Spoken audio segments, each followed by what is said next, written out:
The Chicago Bears are making moves and they're acting like they're going to make the playoffs. Lakina, is something wrong here? Bears making moves and we actually have an offensive line potentially. But I don't know what to think of this, but we'll Mhm. discuss. In NBA basketball, the Bulls' tank mode has been put on hold thanks to Coby White's 44-point outburst against the Orlando Magic, while LeBron James is picking fights with folks in the media and with the New York Knicks. In baseball, the Cubs and Sox are heading down the home stretch of spring training, while in other football news, stars are getting cut, and we'll give you the news on where to for their next teams to be placed at. That in the return of the sports auntie Maggie Hendricks, in the return also of our girl Miss Christine the Queen Manika. That and a whole lot more. This Friday Funk edition of Second City Sports starts right now.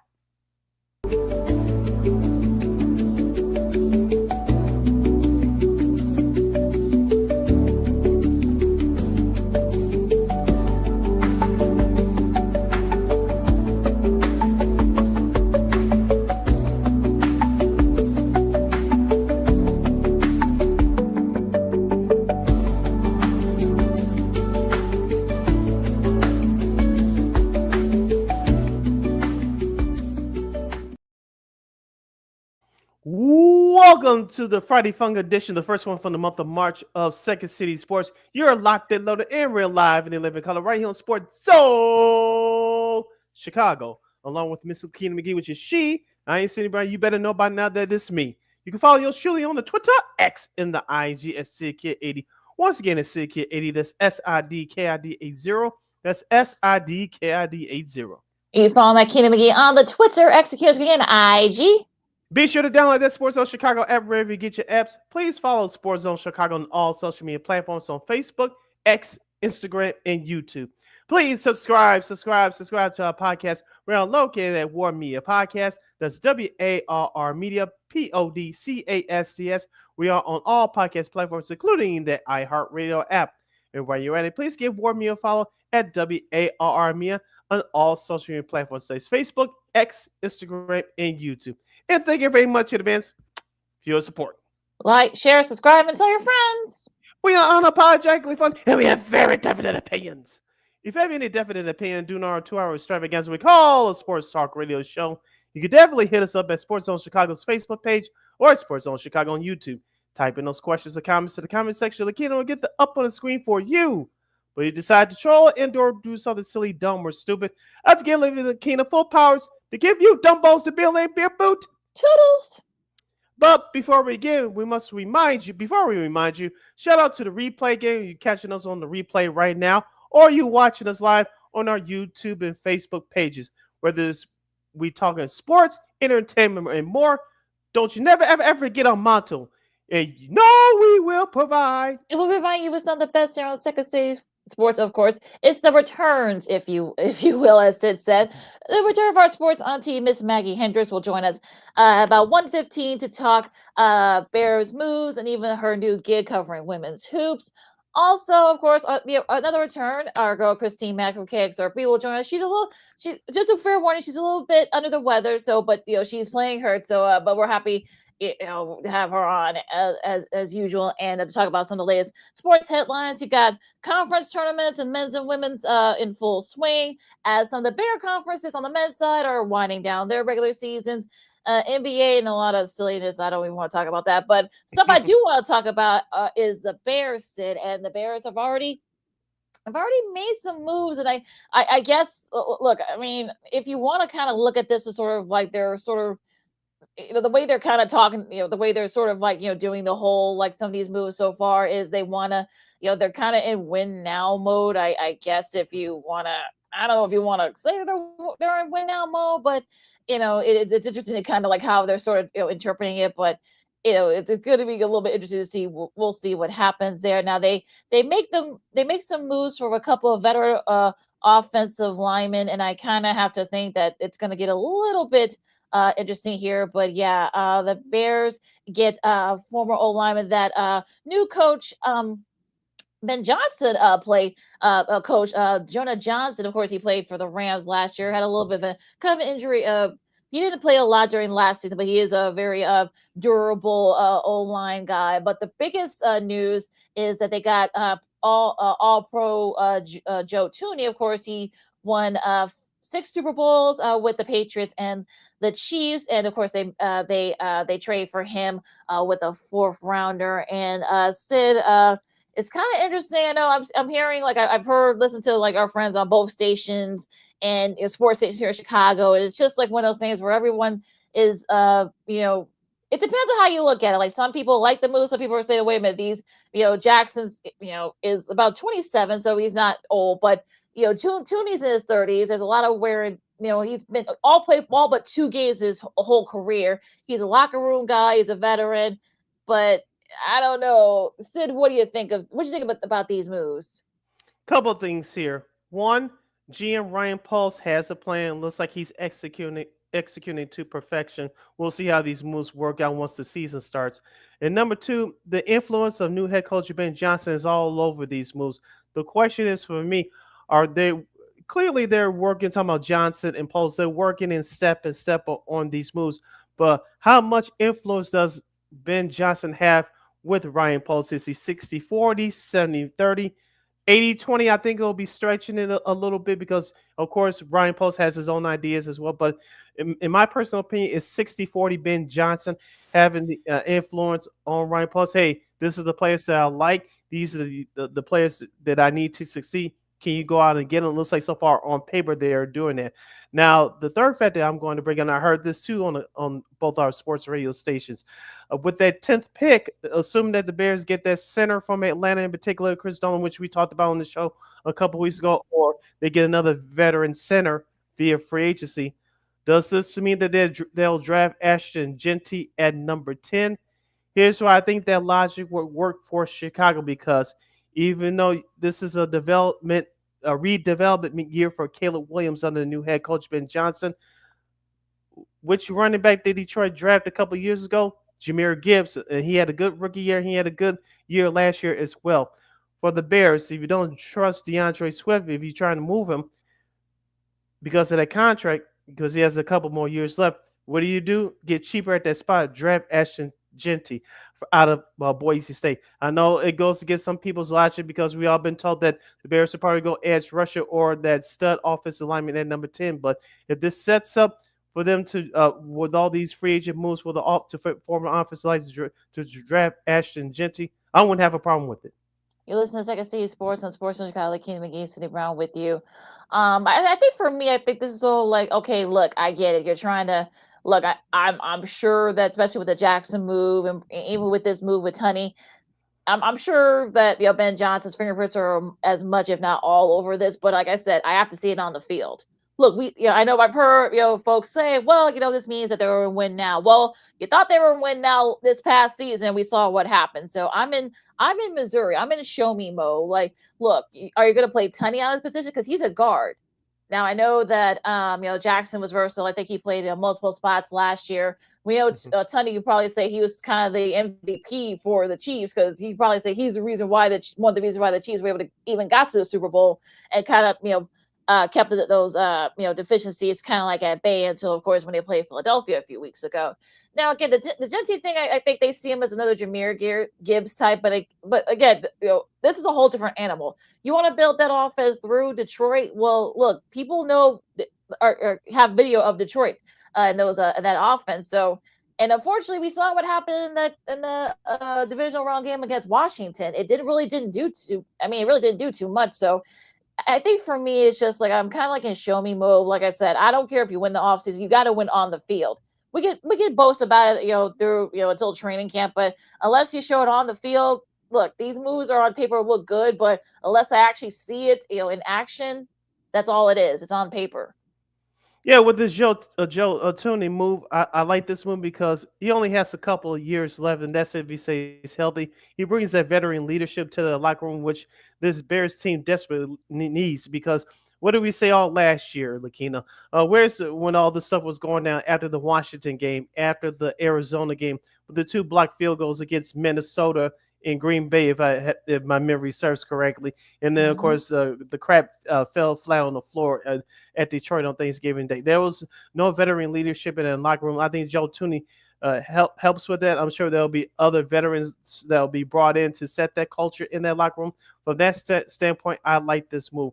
Looking at Joe Tunney's resume, he only missed the playoffs one time in his career, and that was with the New England Patriots in 2020. So I think on paper this looks good. We all know that he's not the future. He's here for a couple years, so you can get what you can out of him right now. And with Ryan Poles and with the rest of the draft picks remaining in this year's draft, I think he'll draft his backup, which he should, with a backup offensive lineman. And regardless of what they do here when free agency starts next week. Now, I want to go back to my other point about the Bears and I about Trey Hendrickson. I know we're up against the break, but Trey Hendrickson, of course, Cincinnati is going to try to let him go via trade. He's requested a trade. We talked about this a few weeks ago with Myles Garrett. The Bears desperately need a pass rusher. I'm not saying that Trey Hendrickson is coming to Chicago. I'm not guaranteeing it. But if you're GM Ryan Poles, if you haven't already, make a call to Cincinnati to see what it will take to acquire his services. Well, we can hold on that thought till after till when our girl Maggie Hendricks comes on. We'll ask what she thinks. Also, even with our girl Christine Mack from KXRB, we should do us for that as well, because there are a lot of players that are asking for trades, and will they be accommodating with some? We'll see. But yeah, we'll talk about that. We'll put a capper on that and pick back up on that later on in the show. But first, after this break, we'll talk some basketball as the Bulls get a nice win against the Magic. Much to some people's chagrin down there in Orlando. Also, too, the Lakers have a nice comeback win against the Knicks.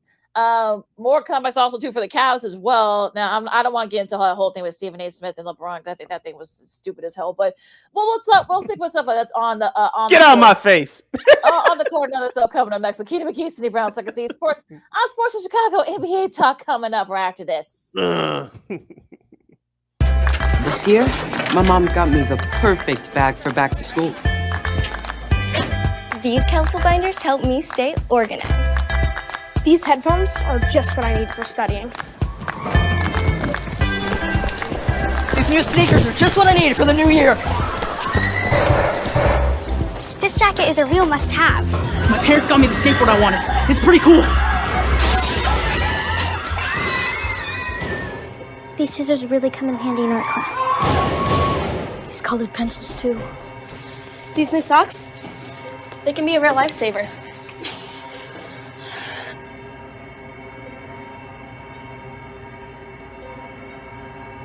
I finally got my own phone to stay in touch with my mom.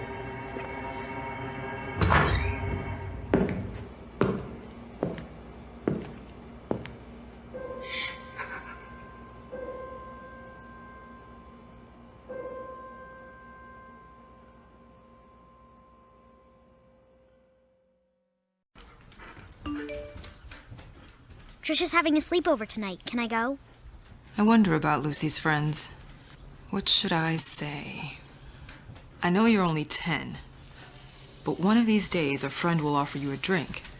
And alcohol at your age can lead to so many things. None of them good. So can I go to the sleepover? Lucy, I want you to promise me I something. finished my homework. Bigger promise. If there's any drinking, I want you to say, "No thanks, not my thing." Mom. I promise you. Your real friends won't care. Deal? Sure. Really? I promise, Mom. They really do hear you. Did you pack your toothbrush?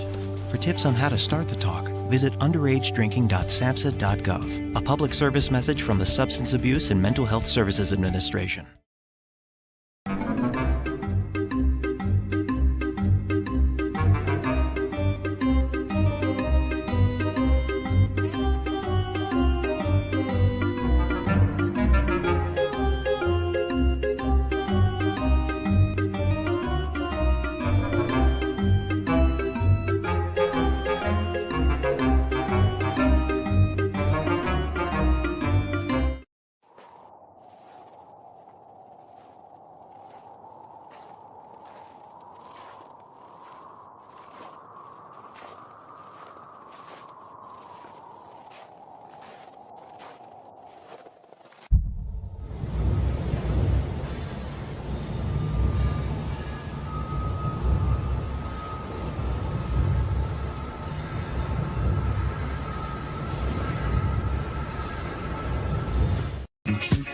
Hey, this is Dr. J, and I listen to Sean and Maya in the morning.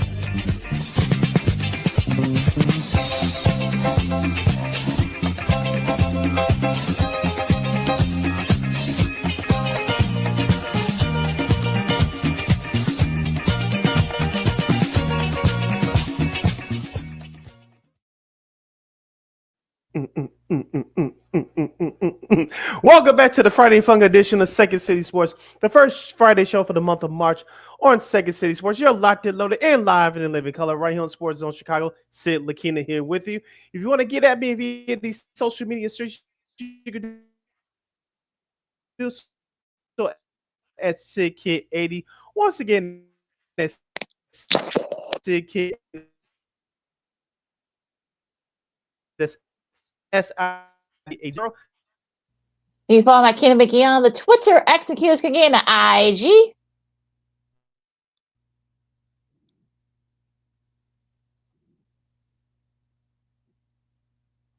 If you have any questions or comments for us as we get into the Chicago Bulls and the rest of the National Basketball Association, you can hit us up at Sports Zone Chicago's Facebook page or at Sports Zone Chicago on YouTube. Type in those questions or comments to the comment section of the keynote and get the up on the screen for you. A mixed bag for the Bulls as they edge out the Magic 125-123. Coby White had a career high 44 points.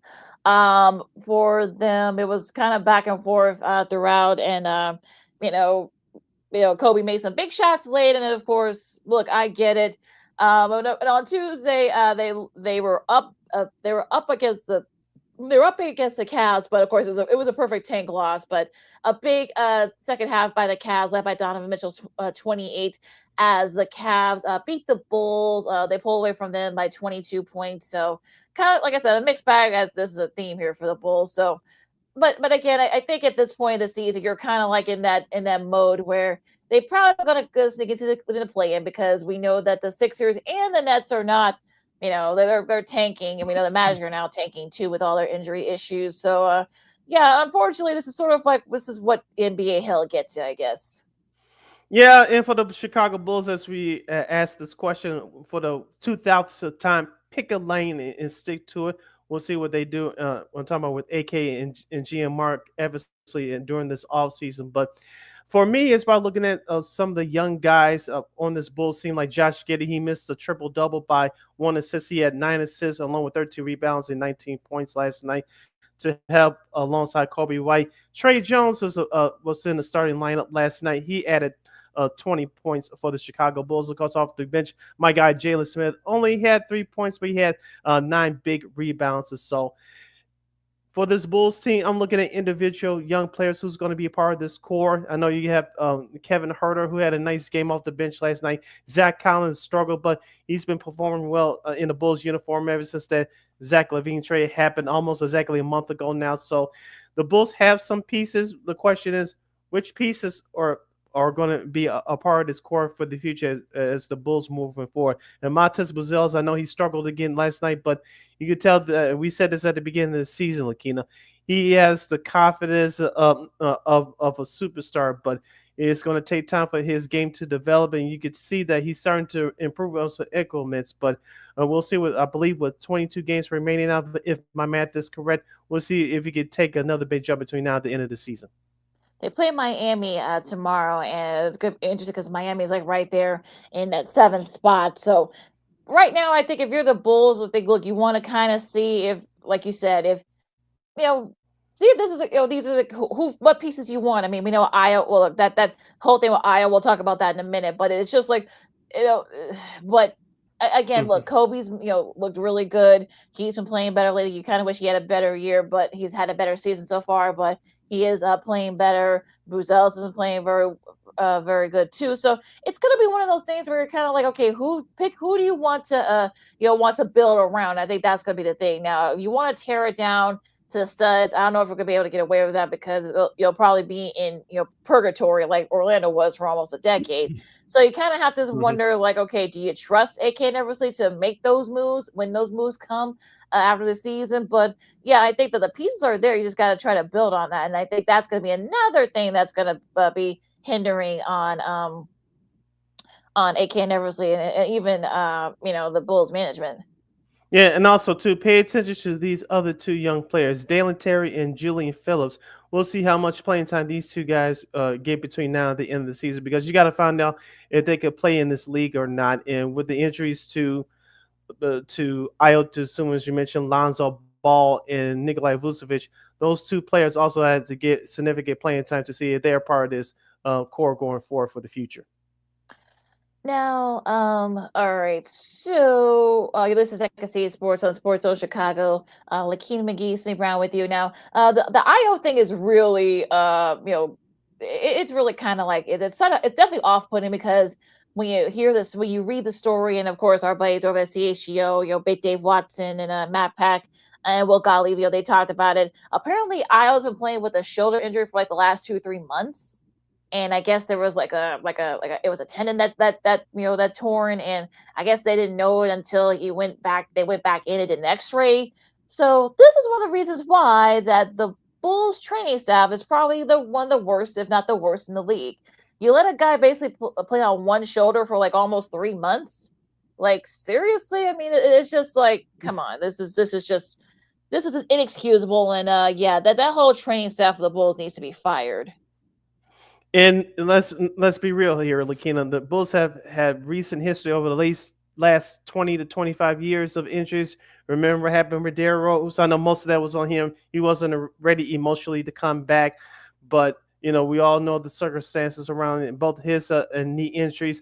Let's not forget Luol Deng. He damn near spent half the time in a hospital bed during his last couple years in Chicago. That was terrible. So the Bulls have injury history of injuries, handling injuries, and not being forthright on what's going on. Then you find out later, it's something else. And you could take a look at Lonzo Ball. Thank goodness he's come back, but you could look at his situation. So there's a lot of muddy waters around the Bulls medical staff, and like I say, Lakina, you have to clean house there. I know those doctors work for the team, so there's a lot of pressure on them too. I'm not giving them an excuse, but you're playing with fire here, and you not just with the players in their future endeavors. It's talking about playing basketball, but what's life for them after basketball as well. So, and then you get into malpractice, which is I'm not a lawyer, and that goes to a whole nother arena there. But there's a lot of potential dangerous things in play here. It's not just misdiagnosing the injury. You may end up messing with someone's livelihood. And I'm talking about not just playing sports, but after they're done playing as well. It seems like this has been the thing with the Bulls, like you said, in the last like 20 or 25 years. I don't know if it's like, well, I don't know what the interview process is. I don't know who's in charge of picking these people. I mean, these are supposed to be medical professionals, and look, you're basically, it's kind of one of those things where you're sort of like, it's not just like you said, it's not just like someone's livelihood, their basketball, their livelihood, but also to their life.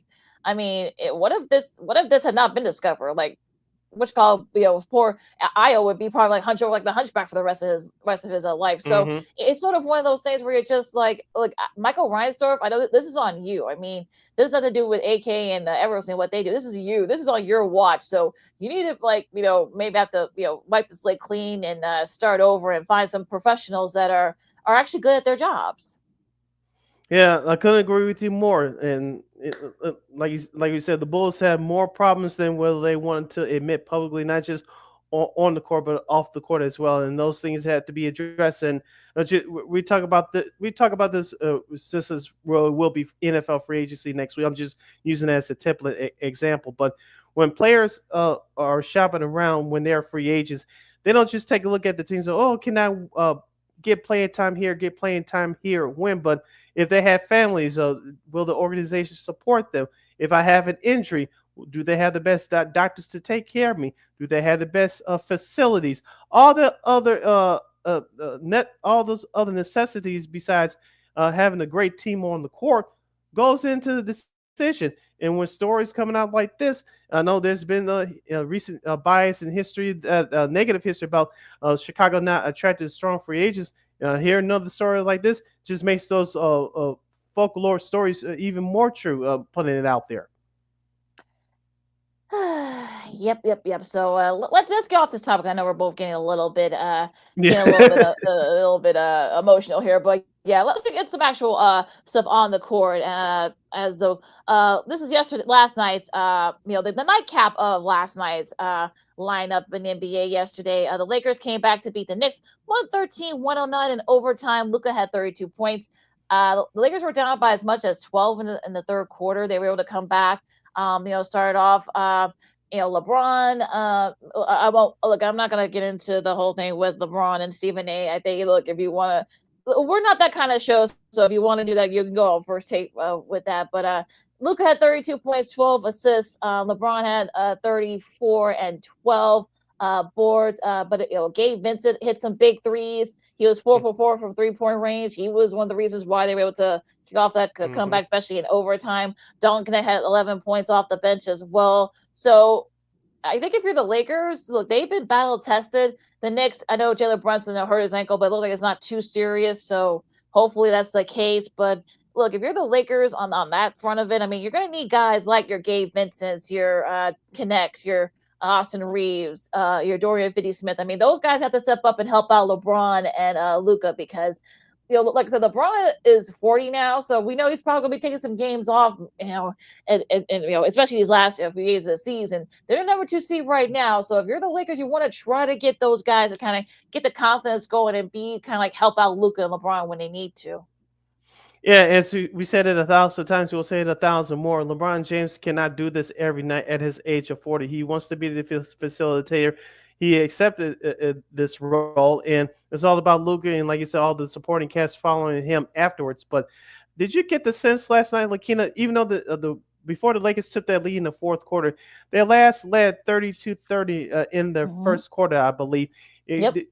Did you get the feeling watching that game that the referees were allowing a little bit more physical contact than they usually do? Because the Knicks were all over the boards last night. And I want to go back to a play where I think it was Don Connect lost the ball out of bounds. This was in the fourth quarter. I think they were down 8 or 10 points. He hit his head falling backwards off the floor, and there was no foul call. There was no stoppage in action. And there was another play before then where I forgot who was in the lane. They got hit very hard, and the refs just let it go. But after that, of course, the Lakers caught fire. You mentioned Gabe Vincent hit a couple big threes there late in that in regulation to get the Lakers to lead at the time before forced in overtime. But I just got the sense that the referees are starting to adjust to or playoff basketball, telling these teams, well, start adjusting to these calls because the playoffs are around the corner, or it was just a Florida game last night. But the Knicks were the aggressors early, but you mentioned the Lakers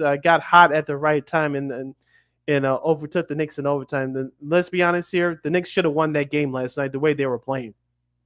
I think that was Jackson Hayes. I think I suck. I know that player you're talking about. I think that was Hayes. That I know he was looking around saying, where was the call? But yeah, I mean, look, it's sort of like, you can probably say yes, the Knicks, let that game slip away. But look, when we get outscored, you only score 15 points. You got to put the game away. I'm sorry. I know I saw it roll. Well, the Knicks, should have had that. Well, yeah, they should. But look, you're not going to be able to hang on when you only score 15 points in the fourth quarter. You're not going to be able to do that. So no excuses. Yeah, I'm going to a Tibbs turn. No excuses for that loss for the Knicks. So, I think that if you're the Lakers, you'll take the win. You'll take the confidence. You probably are going to get the number 1 seed in the West because OKC is probably you're down by 6 or 7 games. So you're probably not going to get the 1 seed. But the good news is, look, they're now 10-2. They've won their last 8.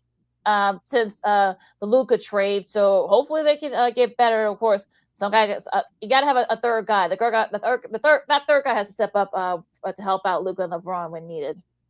Yeah, the Lakers are on the roll right now. We'll see what happens with them going forward. And speaking of their competition in the Western Conference, the Rockets get a big win over the New Orleans Pelicans, 109-97. The Warriors, I believe they're now 10-2, if my math is correct. Since the Jimmy Butler trade, they defeated the Brooklyn Nets by 2. If you're a Bulls fan, that's great news. 121-119, as Lakina does a Steph Curry impression. Yes, they did put the Nets to bed last night. We have a story about the Golden State Warriors involving a friend of the show coming up later on in the show. Other scores from last night, the Celtics beat the Philadelphia 76ers 123-106. Not a shock. And of course, the Atlanta Hawks, after beating the Memphis Grizzlies by robbery earlier this week on the road, they get a big win at home against the Indiana Pacers 124-118. I'm not gonna say Atlanta is a team that they're right there in the thick of it in that play-in, but I think if you're Atlanta, you want to try to perhaps maybe get that confidence. Hopefully, they can get it going. And yeah, this is a big win for them against Indiana, a good Indiana squad last night. Yep. And Trae Young leads that squad, and we'll see what happens between now and the end of the season. Let's go to Wednesday's action real quick. The Pistons are out on the West Coast. They lose a tough one to the Los Angeles Clippers, 123-115. The Clippers get back on track after losing back-to-back games last weekend to the LA Lakers. And speaking of Oklahoma City Thunder, they beat the Memphis Grizzlies by 17. The Nuggets get by the Sacramento Kings by 6. These are Wednesday scores here. Milwaukee, they get back on track. They beat the Dallas Mavericks by 31-37-107. We'll talk more about the Mavericks in a minute. The Washington Wizards, they beat the Utah Jazz by 3. The Cleveland Cavaliers, in the second of a back-to-back, this was at home after beating the Bulls on Tuesday on the road. They beat the Miami Heat 112-107. The Minnesota Timberwolves get by the Charlotte Hornets 125-110, beating them by 15. And Mike Tirico's second game this week for the NBC Sports Network in Boston. He saw the Celtics beat the Portland Trailblazers 128-118. Peyton Pritchard and Derek Wright both scored 40 points for the Celtics in the same game. Yeah, 43 points for Pritchard was a career high, and I think that's they're the first teammates in NBA history to each have their first career 40-point outings in the same game. So that's pretty cool for both of them. So yeah, they're definitely gonna need them to help out Tatum and Brown, especially when the playoffs start. So yeah, I think that definitely helps because Tatum and Brown didn't have their best game. So I'm glad that Pritchard and White stepped up for them. Now going back to that. The Cleveland game, they were down. I think that's like 15 against Miami in that game on Wednesday. You could probably say that. Look, you probably blame the fact that, of course, that was the second of a back-to-back, of course. But you got to wonder that you don't want to expand too much energy as we get closer to the playoffs. So that might be something to look out for there. But that Dallas Milwaukee game, Kyrie Irving unfortunately tore his ACL, and you kind of knew that it was going to be a bad one. So. That's I think they did it. They did it against Sacramento. We'll get to that game in a second. But so we'll talk about them tanking in a second here. But going into Tuesday's matchups, the Lakers, no trouble with the Pelicans. LeBron had 34 there in that game. KD had 34 as the Clippers beat the Suns. San Antonio, no trouble with Brooklyn. Devin Vassell had 37 points, a career high for him. Minnesota behind Naz Reid's 23. They beat Philadelphia. Steph Curry put on a show in New York City. He said night to the Knicks there as they beat the Knicks on Tuesday or Tuesday games, mind you. Yeah, Carl details didn't play for personal reasons. In that game. Yeah. Hopefully, best to him and his girlfriend. I don't know what's going on there, but we'll if we have updates on it, we'll talk about that. Giannis with 26 as Milwaukee beat Atlanta. Toronto edged out the Magic. RJ Barrett had 21 there, and Tyrese Haliburton had 28 as the Pacers upset the Rockets. So, the Rockets kind of up and down. But of course, like we said, the Pacers unfortunately lost to Atlanta last night. But they're right there in the top 6 there. So it'll be interesting to see if they can hang on there. Quickly, results from Monday. The Pistons started off their West Coast road trip with the win over Utah. The Kings get by the Mavericks. So as Lakina mentioned, we'll talk about in a second. Kyrie Irving tore his ACL. He's out for the remainder of the season and partially for next year as well. The Thunder get by the Rockets 137-128 in an entertaining finish. The Hawks in the entertaining finish I mentioned earlier. They get by the Grizzlies by 132-130. The Miami Heat beat the Wizards. Portland, they've been playing quietly, playing some good ball. They beat the 76ers on the road by 17. And, of course, the Warriors in the homecoming of Steph Curry, they beat the Charlotte Hornets by 18. And those are your results from Monday. Yeah, going back to Kyrie for a second, of course, he tore his ACL in that game against Sacramento. And you can tell it was a bad one. I mean, he came in, he shot, those free throws. But, yeah, you can tell by his face it was a bad injury. He's going to miss the rest of the season, and as his part of next season as well. So if you're Nico Harrison, the GM, you're looking a little silly now. And if AD, whenever AD does come back, what do you do? Do you try to tank? I mean, you don't know. Look, AD can only do so much. We know AD's not going to be playing every game when he does come back. Games are running shorter if you're Dallas, so you're kind of like you're like 2.5. No, I should say 3.5 back of you're 3.5 up. I should say on Phoenix for that last spot. And if you're Dallas, what do you do? Do you try to get that 10 seed, or knowing that you're probably going to be short? You're going to be shorthanded, or do you perhaps maybe tank and just see what happens next season? Yeah, you want to send a positive message to your fans, in which they didn't do that on another front. We'll get to that in a second, but you want to feel the competitive team out there with or without Anthony Davis. But I think this next couple of weeks are important for the Dallas Mavericks. If they get on a losing streak, or if they lose like 5 out of the next 7, some tough stretch like that, then you don't bring back Anthony Davis and you punt on this year and hope for the best for next year. But if they get on a decent stretch and Anthony Davis is ready to come back, and then of course you bring him back. But I had this crazy thought that I wanted to say. I'm sure someone out there in the social media sphere has said this, but should the Dallas Mavericks miss the playoffs in they're in the part of the lottery like everyone else, what would happen if the Dallas Mavericks would get the #1 pick, which means Cooper Flag?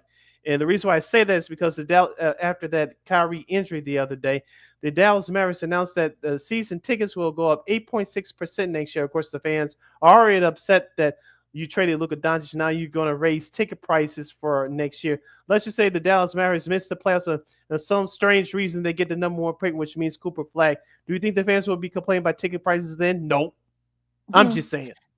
Well, yeah, I mean, look, like I said, if they tank and try to get that #1 pick and try and get Cooper Flag, I mean, it'll all be ready and all will be right. But again, if they're kind of in a tough spot here with no Kyrie, and it's going to be interesting to see what happens with this. And I don't know, it's going to get a little interesting down there in the Big D. Yeah, so we'll see what happens with the Dallas Mavericks. All right, let's go into the schedule for this weekend's games in the National Basketball Association. The Cleveland Cavaliers will travel to Charlotte to take on the Hornets.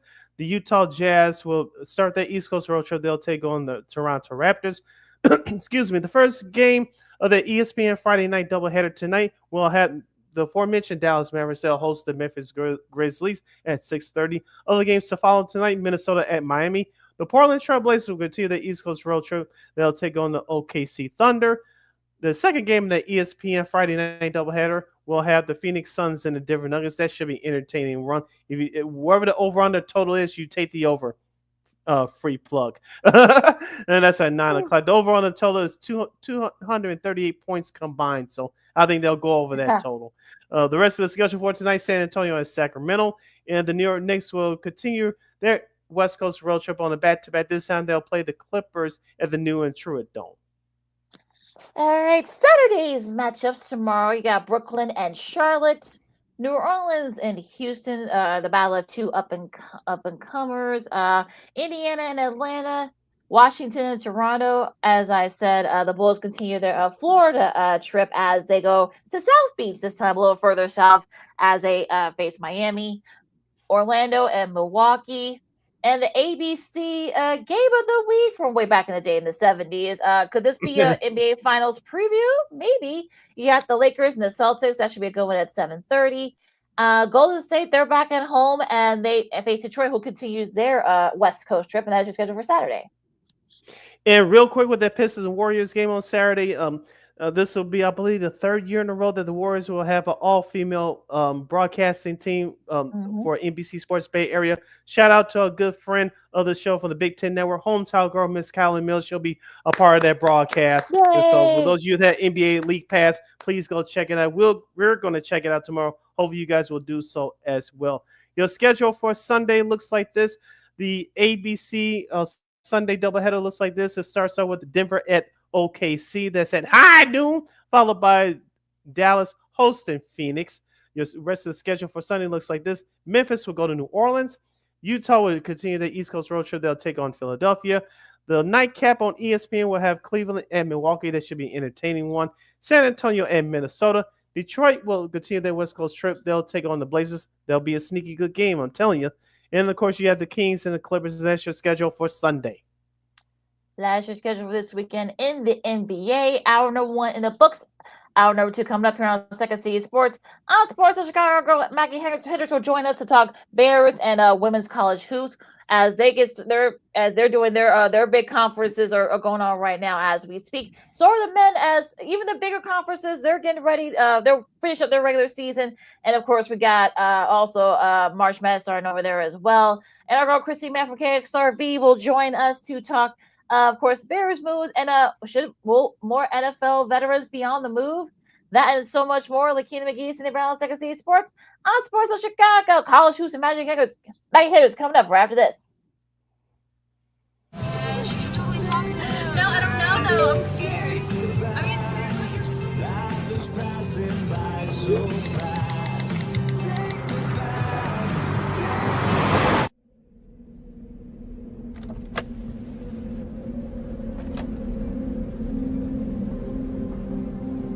Do you know that you're in my lane? No, not at all. Are you not paying attention? Are you texting? I was just checking in with my mom. I was telling her that I thought we'd be home by 6. It's okay. There's enough time. Just pay attention. I'm not even halfway through my text. There's no way. I'm not even going to look up. My babies are in the car. You have to pay attention. It's just supposed to be a quick text. I'm so sorry.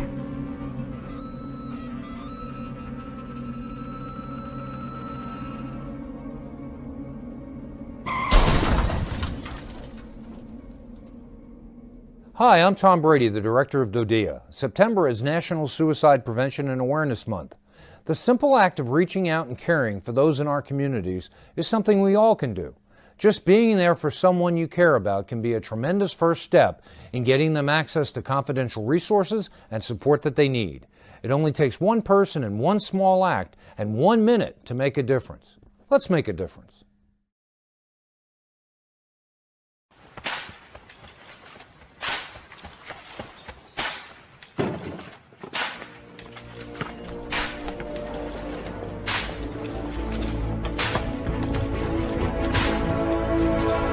Move it!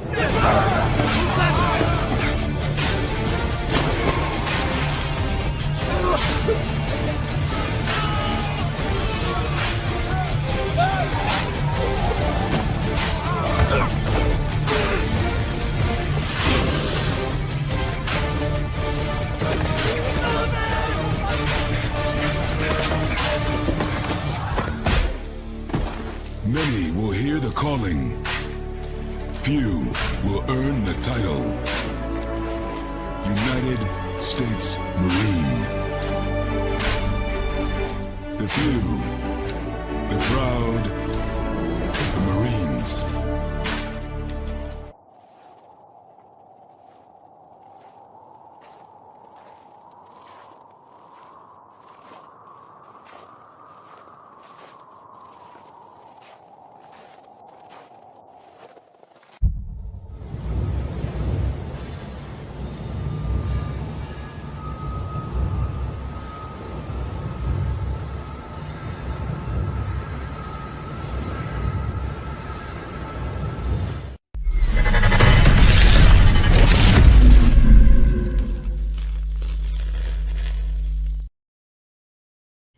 Welcome back to hour number 2 of Second City Sports. Hashtag the Friday Fun Edition, the first one from the month of March. You're locked and loaded and real live in the living color right here on Sports Soul Chicago. I'm Sid. That's Lakina. You can follow yours truly on the Twitter, X, and the IG at SidKid80. Once again, it's SidKid80. That's SIDKID80. That's SIDKID80. You follow my Ken McGee on the Twitter, X, again, IG. If you have any questions or comments for us, as we'll dive into some college basketball talk before we bring on Maggie Hendricks to talk Bears and women's college hoops, you can hit us up at Sports Zone Chicago's Facebook page or at Sports Zone Chicago on YouTube. Type in those questions or comments to the comment section. Lakina will get up on the screen for you. We got conference tournaments going on as we speak. Southern Illinois is losing to number 1 seed Drake in the Missouri Valley Conference tournament by 11. They're at halftime. Illinois State, they'll face Belmont after that game. Excuse me. And Bradley, they face Murray State. That's going to be the nightcapper for that game at 6 o'clock. And let's see, Valparaiso, who unfortunately, they upset UIC in their season. They face Northern Iowa 30 on ESPN Plus. If you got CHSN, you can watch it on there as well, those games. But going back to this week's, you got, these are the conferences, the bigger conferences are, getting kind of getting into nitty-gritty. They're finishing up their regular season. Michigan State, they beat Iowa. They win their first outright Big Ten title since you got back to 2017, 2018. So congrats to Tom Izzo and his guys. I'm sure they're definitely going to probably get a high seed for the NCAA tournament coming up next couple of weeks. So that's definitely kind of position yourself 9 days away from Selection Sunday. Yep. So that's going to be that'll be interesting where they land seating wise. And and A&M, Texas A&M, just to go back to Tuesday, Texas A&M, they upset Auburn. So now, could Florida, should they finish up and perhaps maybe win the SEC tournament next week? Could they perhaps get one of those number one seeds as well? Purdue, they beat Rutgers, so that softens up Rutgers' chances. Kentucky beat LSU. Arizona beat Arizona State. These are Tuesday games, by the way. Texas needed overtime, but they beat Mississippi State. BYU, they beat Iowa State in double overtime. North Carolina, they got a big game against who coming up tomorrow. They took care of Tech to get into the tournament. Baylor beat TCU. They're not in the bubble, obviously, but you want to freshen up those wins. Boise State, no trouble with Air Force. Oregon, they beat Indiana. Of course, that'll they'll do it for Mike Woodson, unfortunately.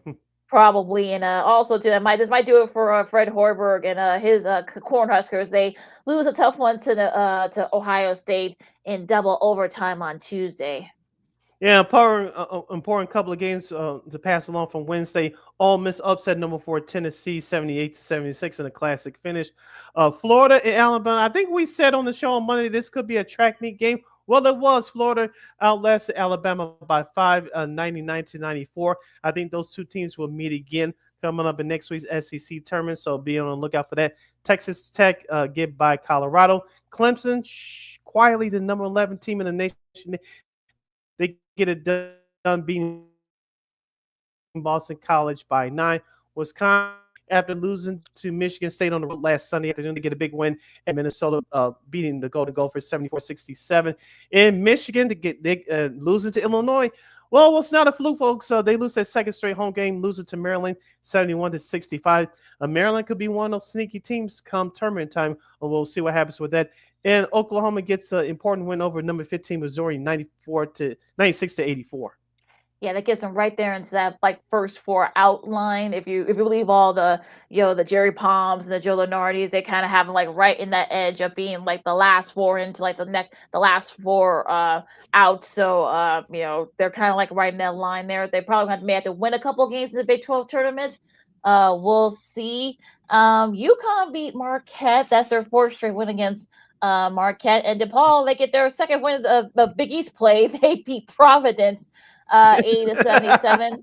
K-State beat Cincinnati. That was probably a bubble game there.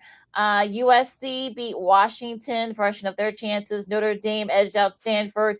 And Loyola trying to prove their seating in the A-10. They took care of Davidson by 10. Yeah, and going back to the Missouri Valley Conference tournament, which started last night, Southern Illinois, they beat Indiana State by 186-85.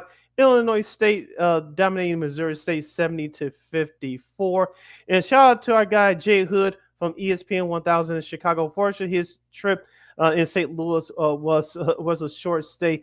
They lost last night to Valparaiso 67-50. So USC Flames, even though you saw some improvements from them this year, they really had a tough stretch to end the season. They lose by 17 to Valparaiso. So the Flames season is over. So there was your results from last night's Missouri Valley Conference tournament. Lakina mentioned, if you locally here in Chicago, you can watch today's games, especially the one right now on CHSN, if the antenna doesn't act up. And then, of course, tomorrow's semifinal games can be seen on CBS Sports Network. Of course, the championship game can be seen Sunday on the big CBS network at 1 o'clock Chicago time.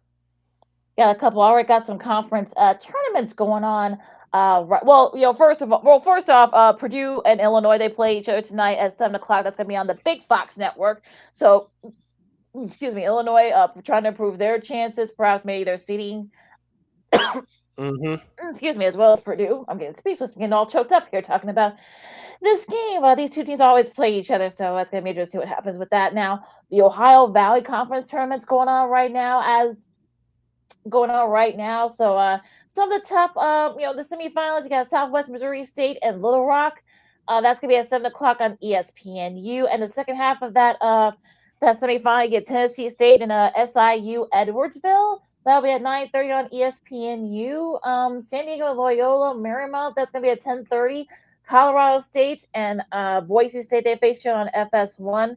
Could perhaps maybe a bid be at stake. We'll see what happens. UNLV and New Mexico, that's going to be at 9 o'clock on CBS Sports Network. So, like I said, and also Memphis, they host South Florida at 8 o'clock on ESPN2 tonight. Let's go Penny Hardaway. And they won their last game the other night in convincing fashion. So hopefully the Memphis Tigers will improve that seating in terms of the AP Top 25. Important games for tomorrow are as follows. St. John's will take on Marquette at 11 o'clock on Fox. Marquette, they lost to UConn, as Lakina mentioned. St. John's, the outright Big Ten regular season champs. Rick Pitino's done a magnificent job with that squad in his second year. At the same time on ESPN, we'll have Kentucky and Missouri. At 11 a.m. on the SEC Network, we'll have Mississippi State traveling to Arkansas to take on Calipari and his crew. The Razorbacks go Mississippi State. I don't have to explain why. Penn State will travel to Wisconsin to take on the Badgers. That's at high noon on Peacock. And there was another, as Tennessee will face South Carolina at 1 o'clock on the SEC Network. But it was a big game at 1:30 if I can find it on my misselect here. If you went to Catholic school, you know what I'm talking about. 1:30 tomorrow on ESPN. Number 1 Auburn will host the number 1 Alabama. This should be a classic game. I'm definitely looking forward to this one. Iron Bowl hoop style. That should be a fun one. There, Loyola and UMass at 11:30. Of course, I'm sure it's streaming somewhere. Of course, it's not going to be on television. Stanford and Louisville on ESPNU. Like I said, some of the bigger conferences are finishing up their seasons. You got tournaments in the Big South and the ASUN. Those tournaments are going on right now as we speak. So we see some of the teams TBD. That's why you're seeing that, because some of those conferences are. Again, their tournaments are in full swing. Seton Hall at UConn at 1:30 on Fox. You got Northwestern. They basically got to win this game against Maryland to perhaps stay out of that bottom 3. Because remember, the bottom 3 teams, you don't go to the Big Ten tournament in Indy this year. So they play Maryland on Peacock. That's going to be at 2 o'clock there. Ohio State and Indiana. That's going to be at 2:45 on CBS. As preceded by Iowa State and K-State. That's the game preceding that game on CBS. So definitely a bubble teams there. Texas A&M and LSU. That's going to be at 3 o'clock on SEC Network. Arizona, number 24 at Kansas, 3:30 on ESPN. Excuse me. UC San Diego and UC Davis. These are the top 2 teams in the Big West. So if you want to get to know some of these teams that might be going to the tournament, you might want to check out that game at 4 o'clock on ESPN2. Ole Miss in Florida at 5 o'clock on the SC Network. Excuse me, in Florida. I was just sorry. Vodtech and Clemson. They play each other at 5 o'clock on ESPNU. All right, we mentioned Duke and North Carolina, 5:30 tomorrow on ESPN. Of course, USC, UCLA at 7 o'clock p.m. That's tomorrow on the Big Fox Network. For Sunday's games, quickly we mentioned with the Missouri Valley Conference Championship game. Hopefully Bradley will be in there this year. You can watch that game on Sunday. That's on big CBS. But before then at 11 o'clock, we'll have Michigan and Michigan State. Both these teams having good seasons. We mentioned Michigan on the current 2-game losing streak. Michigan State is the outright Big Ten regular season champs. Let's see if they can finish out the regular season in style.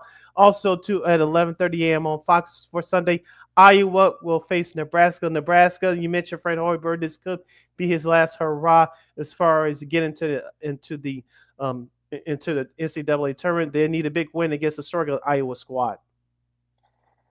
Definitely, and also Minnesota, they're trying to get out of that bottom three. They got to face Rutgers on BTN at noon. Finish up there, got Oregon and Washington on BTN. Let's see here. Like I said, you got like the A-Sun, you got the Sun Belt. You also have the Big Sky. So a lot of those tournaments are just starting. So we're getting to that time of year, folks. They'll be all over the place on ESPN Plus, on CBS Sports Network, on ESPNU. So if you guys want to see, going to be that hot team, Trinity team, that 12-13 seed that you might be seeing that might do some damage, you might want to check that out. Yeah, you listen to Second City Sports on Chicago City. Lakina here with you as we wait for our guest, Ms. Maggie Hendricks. She'll be coming up in just a minute. I want to stay with college basketball before we move on. With the loss the other day for Auburn, if you're Bruce Pearl, are you worried? One word answer, Lakina. Are you worried, or you think they still be the number one overall seed? They still, if they win the SEC tournament, I think they'll still win. I think they'll still be the number one overall seed. I think. All right, we'll bring in our guest. She's making her big return to our program. As the great Samantha Fox, the great singer from the 80s, once said, you cannot keep a good woman down. She is the sports auntie, now covering women's sports for Yahoo Sports. You can check it out at yahoosports.com. She is Chicago's very own, our good friend, the lovely Miss Maggie Hendricks. Yay! Let's welcome her back to the show. How you doing, Maggie? Oh, you guys are making me feel too loved right now. I love it. Love to see you both. Right back. Yeah, how's it going there? Congrats on the new gig. Yeah. Thank you. Yeah, it's fun. Yahoo Sports is like, as long as women are doing it, write about it. And so I couldn't be happier getting to write just about women and women's sports. Like, that's my favorite thing. That's been the best part of my career. So I want to keep that going. Well, absolutely. We'll talk about all those great things about women and women's sports, because we got the women's conference tournaments going on right now as we speak. But let's talk about Bears first. What do you think about all the moves? Trading for Jonah Jackson and Joe Tunney, and do you expect more moves incoming? Here's the whole thing about this is, like, I like all these moves. I love going for Joe Tunney. He's a great lineman. Like, the Bears are making smart moves, and it's freaking me out. I'm not used to this. I'm not used to the Bears making smart moves. I'm not used to the Bears doing what teams the Eagles and Chiefs would do. Like, what is happening? So I don't even know what to expect next, because this is blowing my mind so much. Yeah, I said that as we started our show. Like, when was the last time the Bears did big moves like this? I don't remember. Even between 2005 and 2006, that team that went to the Super Bowl and lost, I don't remember them doing big moves like this. But those 2 years were great. But we haven't seen big moves like this from the front office. I'll say this: GM Ryan Poles, he's acting like his job is on the line, and you can tell that Ben Johnson is having a big influence on what he wants on his roster. Talk to us about that. I think something that Ryan Poles probably realized, and Ben Johnson probably realized real quick too, is that now that Virginia McCaskey, RIP, has passed away, this is going to be a very different organization soon. Obviously there's lots of legal things that have to happen after somebody passes away, especially people of means. Like, after I pass away, it's not going to be that big of a deal. But when it's somebody who owns a football team, it's a little different. So I think what Poles, what Johnson, what all of them are realizing is that if they want to keep their jobs, even if the Bears change ownership, which I think we all expect is coming in the future years, then they gotta win. They absolutely have to win. And so they are doing the smart moves, trying the big things to get those wins. Where do you think the Bears do in that top 10 pick? Do you think they trade back? Do you think they take Ashton Genty from Boise State? There seems to be a lot of buzz about that incoming. Yeah, I think probably this is another place they're going to bolster the line. We'll see them bolster the line more than anything. Because I don't know if I see Genty still there at 10, but if he's available, go for him. But I think I don't see them doing as much of a trading or anything with that, because the 10th pick it's not that great of a trade bait. There's only so much you could get with it.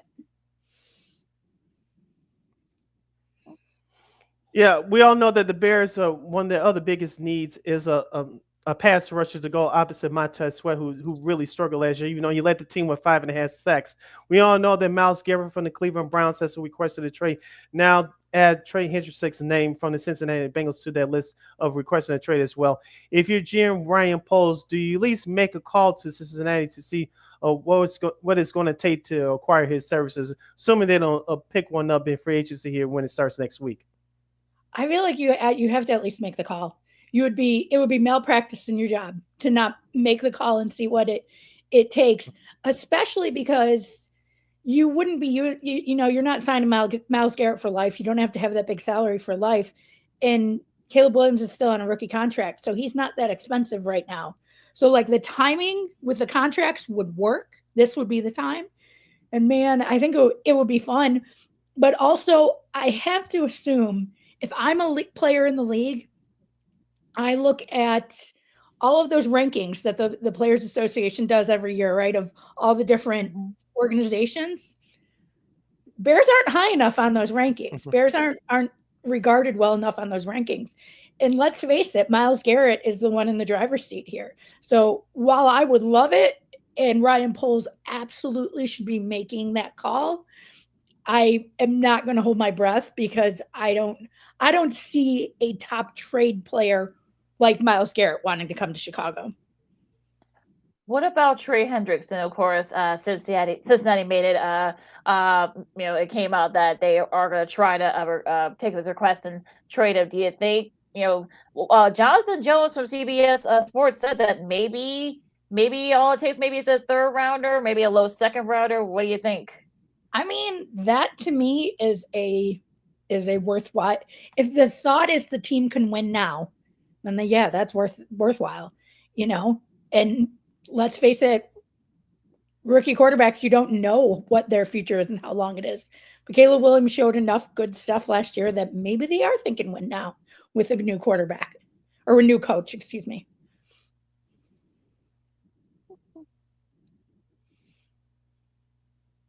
Yes, speaking of quarterbacks, of course, his name is still floating around for the moment anyway. Free agent quarterback Aaron Rodgers, who last year, statistically, he had a good year, but, age has finally caught up to him over the last couple of years, as we've seen.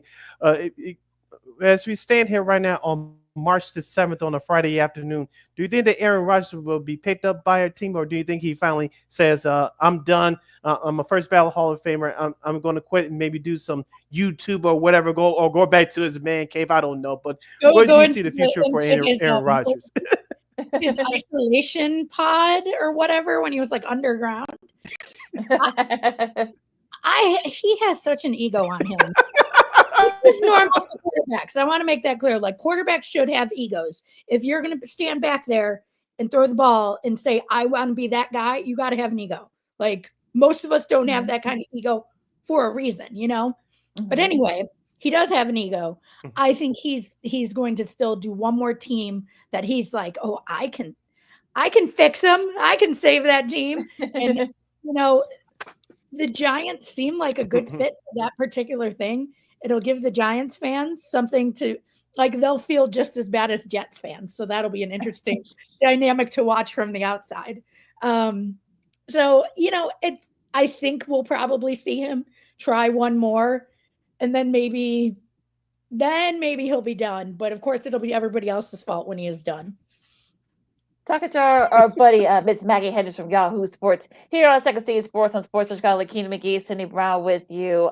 What about DK Metcalf as another player that I guess Seattle wants to try to accommodate him and see if they can find a trade partner. Well, of course, Keenan Allen. Of course, we all saw wasn't very productive, unfortunately.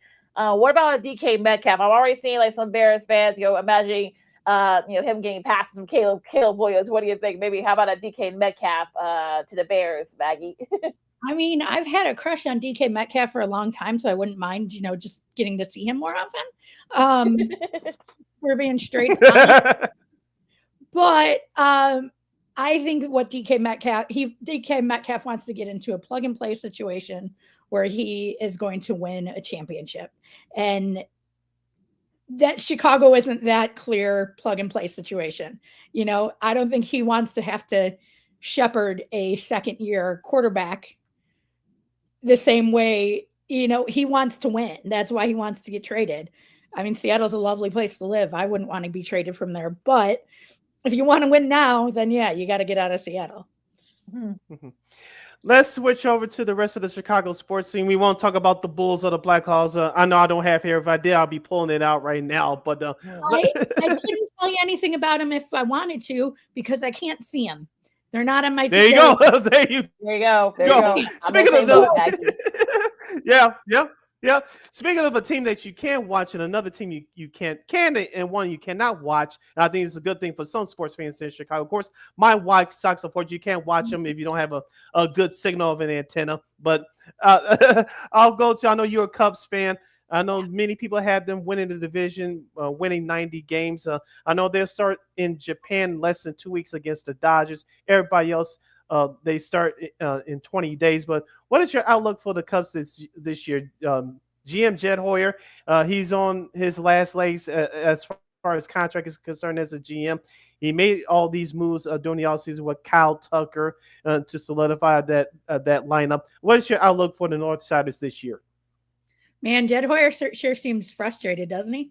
Yeah. Seems like every time we hear from him, we hear from him that it's like Jed, blink twice if you want to get out, man. Do we need to see you? Jed, I would love to be optimistic about the Cubs. And you know what? They may win the division. But I think that's my overall problem with the entire Cubs management is that winning the division is a good goal. And I'm sorry, you guys spoiled me. You gave me a world championship in 2016. I want another one. And I feel like when you make your goal, winning the division, making the playoffs, if you start the season and make your goal anything but winning the World Series, what the hell are you doing out there? What are we doing? So I think I definitely have not watched the Cubs as much as I have in the past. Didn't even make it to Wrigley last season, which I literally live a mile from Wrigley. I could walk there. I have walked there. But like they are so in the front office has made them so uninspiring that it just makes me be like, I don't really want to put my time into you. So I don't have like a ton of like, I think this is what will happen because they don't want me as a fan. They're not pulling me in. They're not inspiring me and saying, yeah, we're going to go get that World Series. Obviously, most of the teams don't make that goal, right? Most of the teams are not in the World Series. Most of the teams are going to walk away unhappy at the end of the season. But if you actually show you're going for it, you're trying for it, then I'm going to believe too. Well, let's go to a subject where it's close to your heart. That's women's college basketball. The conference tournament's going on right now as we speak. Right behind my TV. Yes. UNC just beat Indiana in the Big Ten conference tournament. Of course, you got Juju Watkins, Paige Beckers, Madison Booker, Hannah Hidalgo. So many great players, of course, throughout the women's game. You think this is like the most wide open women's basketball tournament that we've probably seen in a long time? Yeah, absolutely. I'm so excited about it for that reason because like I've had people say like, should I put money on Texas or on SC or on other SC or, like who should I said, it's not 100% clear. Like in years past, we've been like, oh, well, clearly South Carolina's going to win. Clearly UConn's going to win. Everybody else is just going for second place. But that has not at all been the case this season. There's been so many shock losses. There's been so many near upsets. I mean, both South Carolina and Southern California got scares in the past hour from their opponents from Vanderbilt and Indiana. So like it's a blast. It's so much fun. The first weekend of the tournament is going to be insane. Yeah. Before I get to my last question, Maggie, I just want to say this as a casual college basketball watcher. Lakina knows this. I've been dipping into the women's college basketball game over the last couple of years, and Juju Watkins, as I said on the show, she, no disrespect when I say this, she is that chick. She is the Michael Jordan of women's college basketball right now. I know we had that Caitlin Clark Angel Reese rivalry last year, but Juju Watkins came up big last year. She's that girl to take over again this year. And Paige Beckers is out off the charts for UConn. But I just wanted to say that the USC UCLA game, even though it was a blowout at the end last Saturday night, that was a very entertaining game to watch. And talk to us real quick about Lauren Betts. She really makes the UCLA team go. She really does. She's absolutely the heart of those Bruins. And I mean, she was also, when she was at Stanford, we all were like, oh, she's going to be that person. You know, we're going to see that soon. And then of course she transferred and stepped into a great situation at UCLA. Great coach, great everything. So I think it's really exciting. I mean, man, it's just exciting that there's such great college basketball in Southern California again. Southern California was the heart of women's basketball. And quite frankly, if California wasn't as great as they are in sports, the United States of America would not be so great as we are in sports. And you guys know I cover a lot of Olympic stuff. That's not hyperbole. That is, California is the engine that moves the United States when it comes to sports. So seeing great college basketball at SC and UCLA, man, it's just fun. It's fun to see Cheryl Miller go and on the sidelines going crazy. Yes. You know, all of this is just a blast. And so I'm excited to see what Lauren Betts is doing. Excited to see what Juju's doing, what Kiki's doing. You know, like there's so many great personalities to get excited about in women's college basketball right now. And I just am loving it. Yeah. Well, yeah. Well, I know you gotta check. I know you're like you said, you're watching some women's tournament games right now as we speak. But where can people find all your great work on Yahoo Sports? So I am on the Yahoo Sports Women's Hub. So if you take a look, if you're on the Yahoo Sports page and you go to the Women's Sports Hub, there's work from me. There's work from Cass Negley. There's work from Eden Lass. I work with so many amazing people. And then we also have work from the Athletics. So you should definitely check out the Yahoo Sports Women's Hub. I'm also on Instagram and Blue Sky at Maggie Hendricks. And I mean, you'll probably just hear me yapping around Chicago somewhere at some point. Just see me on the corner. Exactly.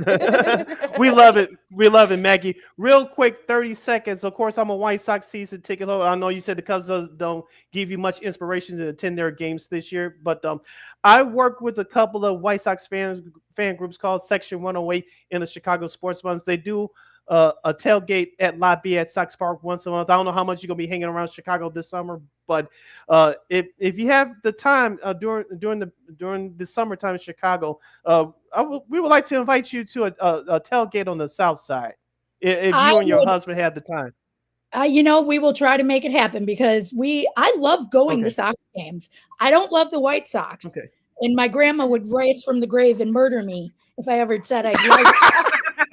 But if I still love going to games, my God, the food at games is amazing. You have a great time when you go to White Sox games. Yeah. As long as you just don't care about the White Sox. Sorry. But I'll say these two things that you enjoy yourself: free drinks and free food. So they're not anything else. My language. All right. All right. So on that note, we would love to have you down there this year at a tailgate. Right. They usually do one once a month. So we love to you and your husband and your colleagues to come down and hang out with us. Thank you so much. I appreciate it. It was so great to see you both. No, All right, no, thanks, you clearly Maggie. were. We'll talk again Thanks, soon. Maggie. All right. All right. So that was Miss Maggie Hendricks from Yahoo Sports covering women's. I'm sure you'll see it all month long covering women's college hoops. It should be a great time. It should be a great tournament as always. Now we got our other girl, Christine Mack from KXRB, joining us here coming up next. I know she's a little bit under the weather, but she's powering on through, and we appreciate her for that. So Lakina McGee, City Brown, Second City Sports on Sports of Chicago. More fun with our girl Christine Mack from KXRB coming up right after this. This year, my mom got me the perfect bag for back to school. These colorful binders help me stay organized. These headphones are just what I need for studying. These new sneakers are just what I needed for the new year. This jacket is a real must-have. My parents got me the skateboard I wanted. It's pretty cool. These scissors really come in handy in art class. These colored pencils too. These new socks, they can be a real lifesaver.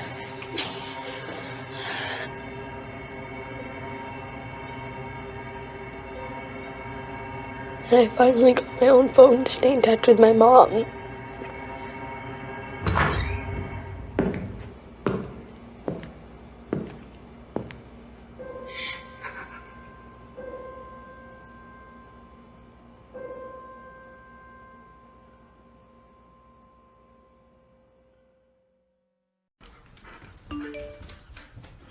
Trisha's having a sleepover tonight. Can I go?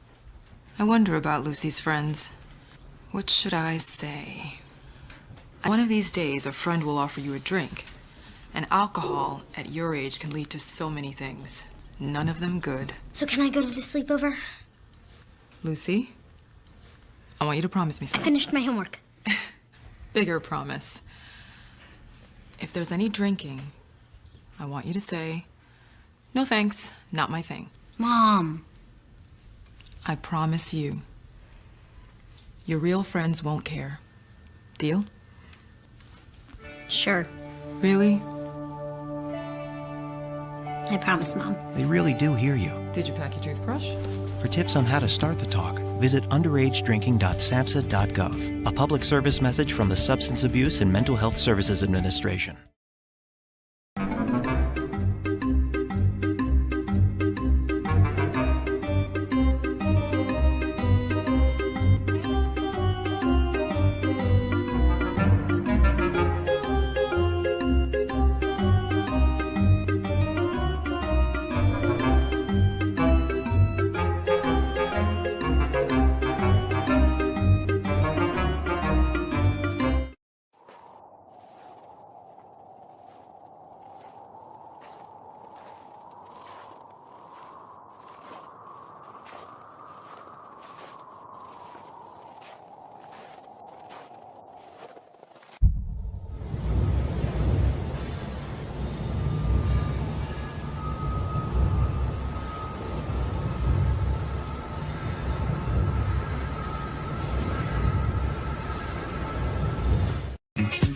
Hey, this is Dr. J, and I listen to Sean and Maya in the morning.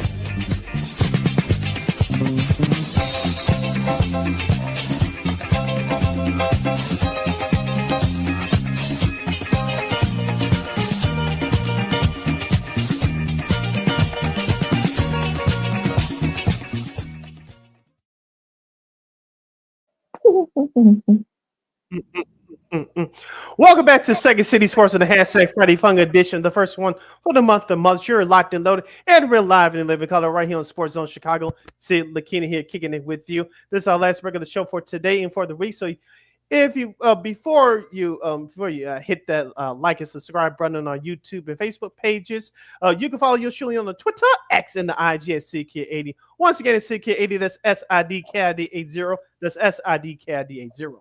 You follow Makina McGee on the Twitter, X, and the IG. As I mentioned, this is our last break of the show for today and for the weekend with our girl, Miss Christine, the Queen Manika, coming up right now. You can hit us up on Sports Zone Chicago's Facebook page or Sports Zone Chicago YouTube. Type in those questions or comments in the comment section. Lakina will get the up on the screen for you. let's not waste any time, Sid. We got her on deck. She's our weekend girl from KXRB, Sioux Falls, South Dakota. Miss Christine, the Queen Manika. What's up, Christine? Yay! Hello, how are you? We We're doing great. How good. about yourself? Oh, we're getting better. Well, no, you sound pretty good. I mean, I know you said you're a I'm little bit still under the. congested. Yeah. Yeah, well, you're playing hurt, so that's all we can ask for. That's all we can ask for you. But yeah, what do you think of all these Bears moves so far? Of course, Jonah Jackson, of course, the big one with Joe Tooney. What do you think about these moves so far from the Bears?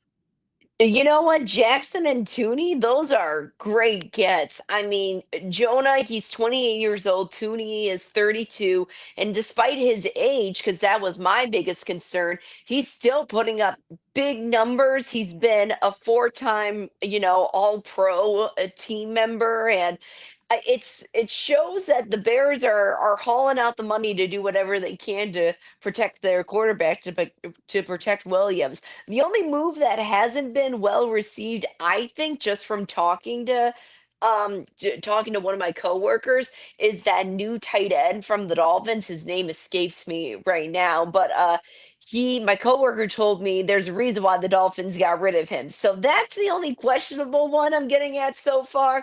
But other than that, I think, you know what, they're making the right moves at the right time. Yeah, with free agency starting next week, the Bears need a veteran center. Do you assume that that's going to be the next move, or do you think they'll go somewhere else for when free agency starts next week? I would think that they would get a veteran for that position, and I can see them really diving into like a running back position for the draft going forward. Because I think they're just trying to establish an offensive line because it hasn't been good the last couple of years, and this is one way that they could that they're beefing it up right now. And I think getting a center who's a veteran is exactly the way to go. Yeah, that's gonna be, and that's sort of like another thing. I forgot the name of the who you're referring to. I know I'll look for it. I'll look for it. Yeah. Hopefully, I'll have it He's up because 29. I know that. yeah, He's my age. He's 29. Yeah. yeah. So I think Durham Smythe. That's who you're talking about. So Yeah.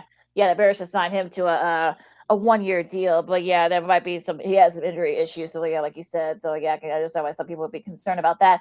Now, what about some of the other players that might be on the move? You got guys like Trey Hendrickson. You got guys like DK Metcalf. We know Debo. That's surprising. Yeah. Well, what about What about that Debo trade to the Commanders? I mean, what do you think about that trade?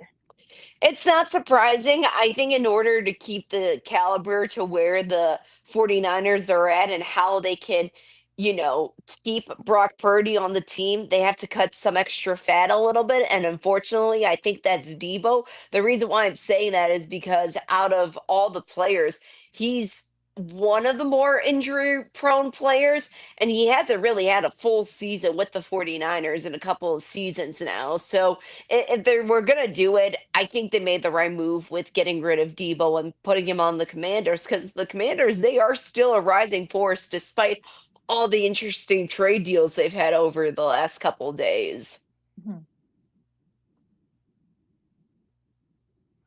Yeah, and speaking of defensive ends, which the Bears clearly need right now, whether they get it via free agency or the draft, of course, Myles Garrett has requested a trade from Cleveland. Of course, Trey Henderson, as Lakina mentioned from Cincinnati, he's also requesting a trade.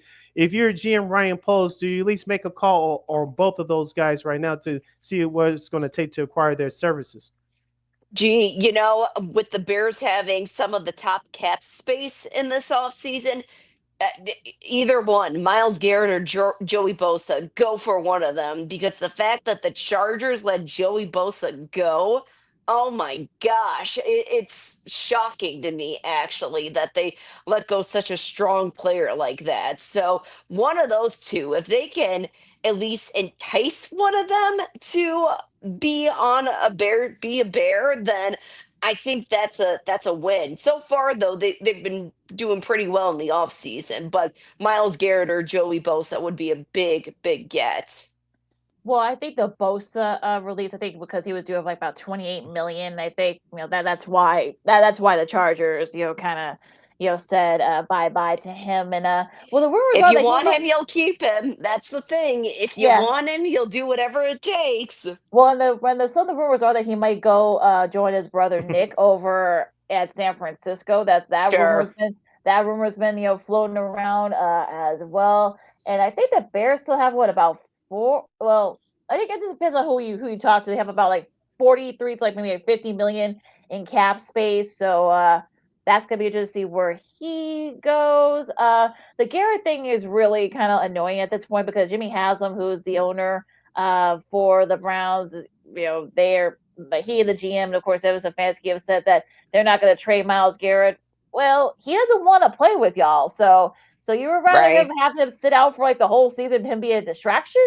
Have at it, but it's not going to end well for you guys. It just isn't.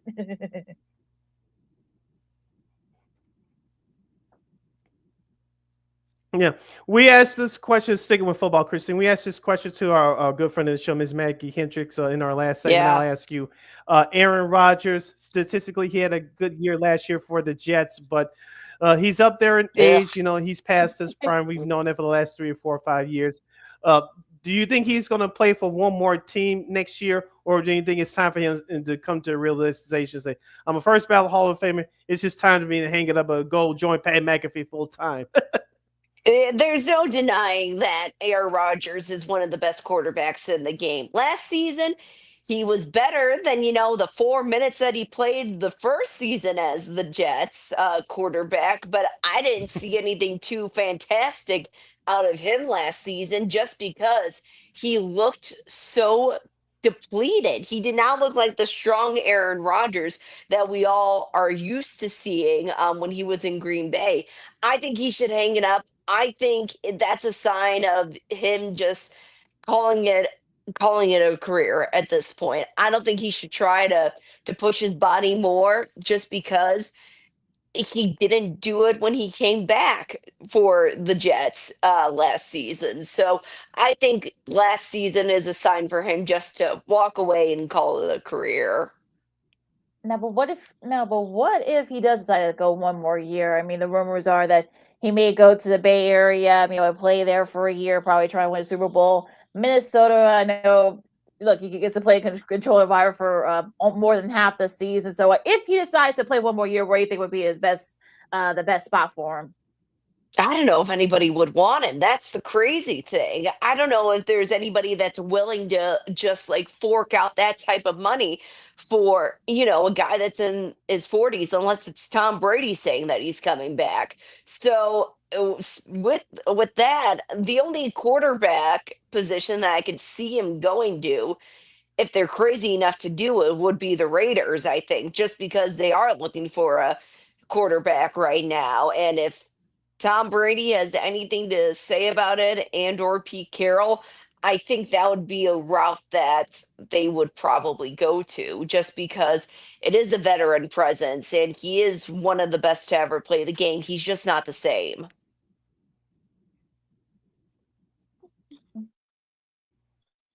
Yeah, you're gonna have Pete Carroll running down the silence for more reasons than one. Oh yeah. Oh You're yeah. listening to Second City Sports and the hashtag. You listen to Second City Sports and the hashtag Friday Fun Edition, the first one for the month of March, right here on Sports Zone Chicago. Sid, Lakina, Christine here with you. Christine, let's go to the women's sports, and we'll start off with the WNBA. I'm sure you saw this week. The Chicago Sky and the Indiana Fever will play. I believe, Lakina, you can back me up on this. I think they'll play both the games that Indiana will play here in Chicago will be at the United Center. So finally, fans been begging for over the last year or so for the Sky games against the Indiana Fever to be moved to the United Center. We'll get that wish starting this summer. Thoughts?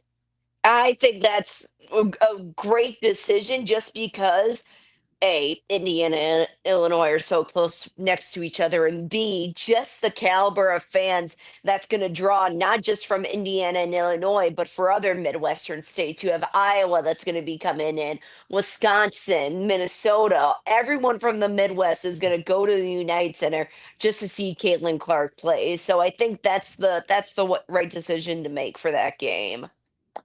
And I'm sure the tickets are already, once they go on sale, I'm sure they're going to get They're gobbled gonna up get sold really, out. Yeah. yeah, within literally a minute. So good on the UC for Mm-hmm. bringing that on. Women's college hoops. Of course, you got the big conference tournaments for the women's side. They're up right now. They're on right now as we speak. I know the Big Ten, SEC, ACC, among others. Who do you think are the favorites, or is this, as I said to ask Maggie earlier, is this probably one of the most wide open women's tournaments in recent memory? You think? I think it's wide open, but I love my Notre Dame. I love their chances. They're finally getting back on top of that chart. I like USC too. Juju, she's amazing, and with Paige Beckers too with UConn. I Mm-hmm. think those are the three teams to look out for. Paige Beckers being a Minnesota gal, so I know a lot of people are rooting for her out here.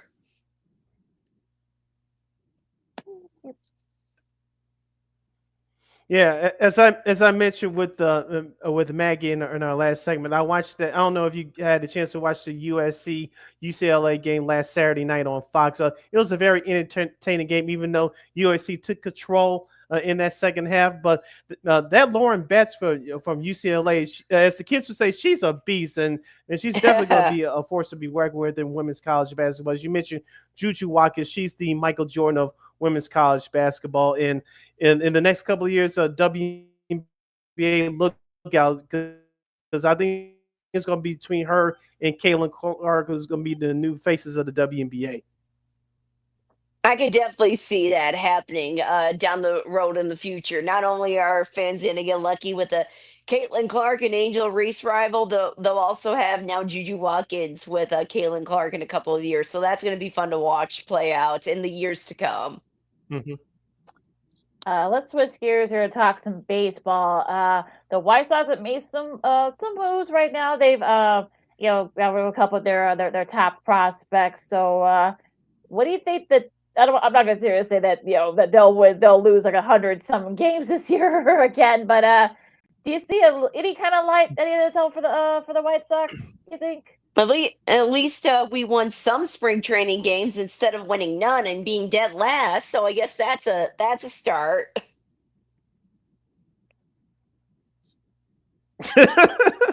Well, you can't go nowhere but up after what happened last season, right? Right? Yeah, you Right? can't. Yeah, But yeah. I will say this.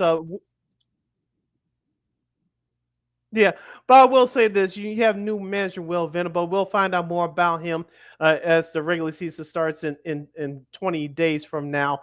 And I think just him being an upgrade from Pedro Grifol, I think it's going to do wonders for this team. I'm not saying they're going to the playoffs; they're years away. Right. They have the pitching, but it's just the beginning of this. I think they'll be more competitive. And I saw something the other day regarding their schedule. Some of the White Sox schedule.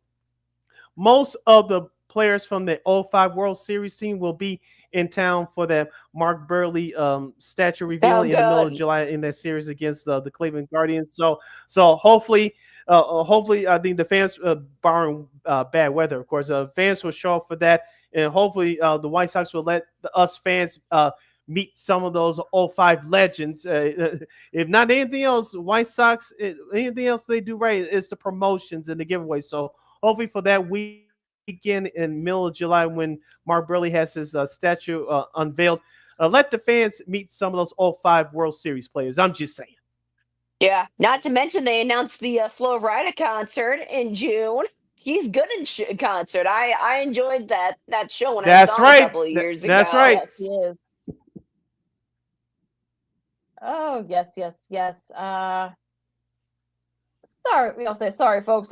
We got it going here. I'll say my computer shut up a little bit, but I guess well, no, you know what? No, well, let's do this here for a second. So I know you got some sports media news that you want to bounce off us about.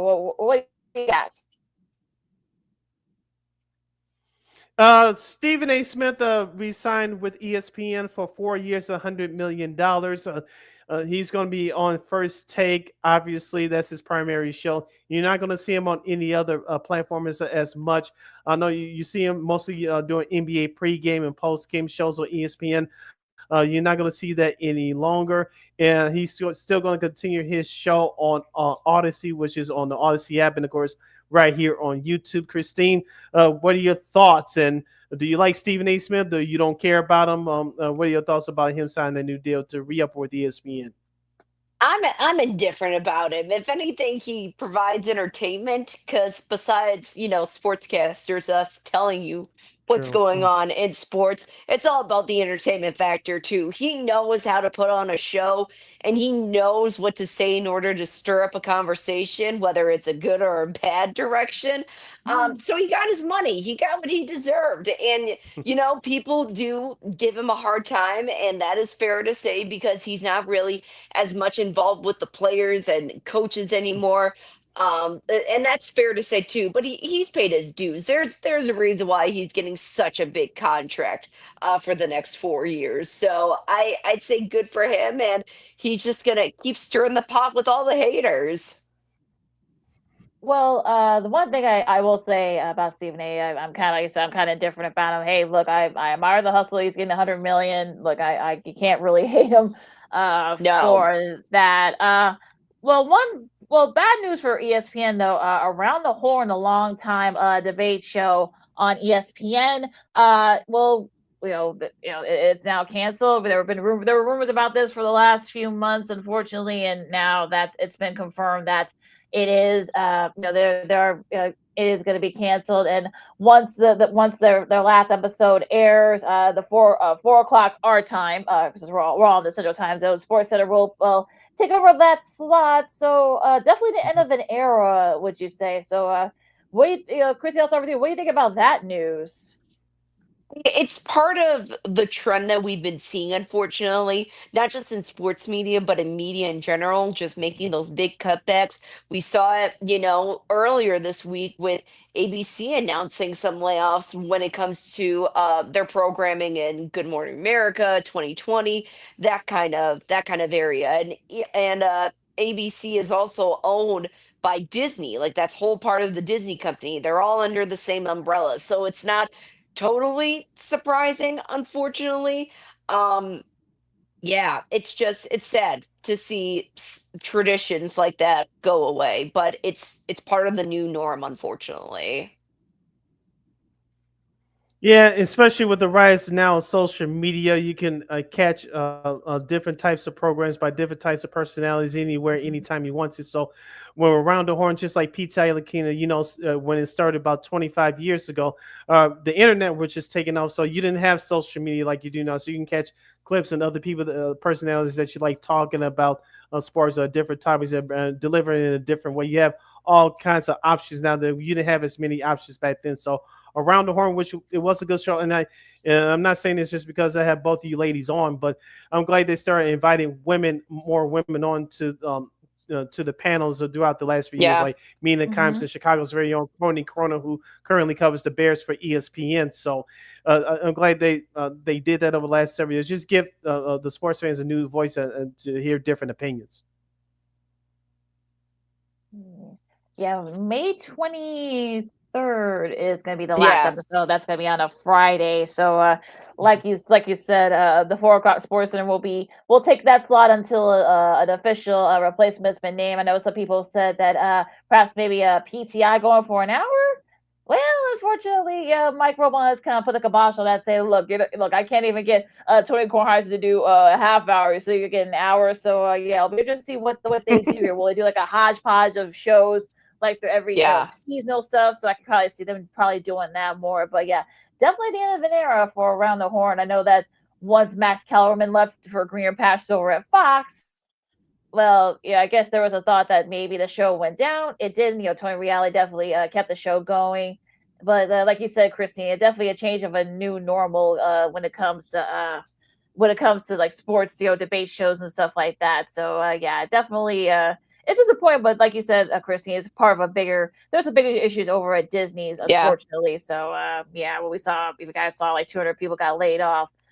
Everything's being restructured there. So yeah, that's tough. It's tough news all around for a lot of people.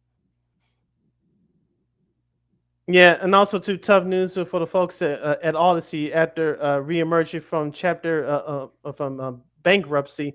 They had some layoffs too, especially on the BetQL network, now Mhm. MGM network.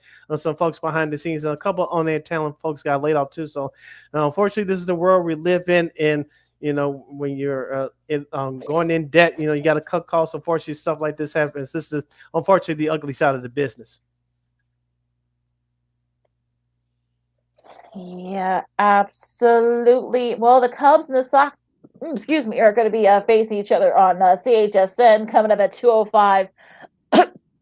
um right now a little bit, and of course also all the games are going to be radioed on ESPN radio. And it kind of makes you wonder how long that it's going to be on there, because apparently they're losing money over at ESPN Chicago because of the White Sox. So yeah, that's going to be interesting to see what they do with that coverage. So yeah, of course, Connor McKnight's now gone. He's now at CHSN, being it's a White Sox insider for them. So yeah, definitely a lot of things changing when it comes to sports media and such, how they cover these teams.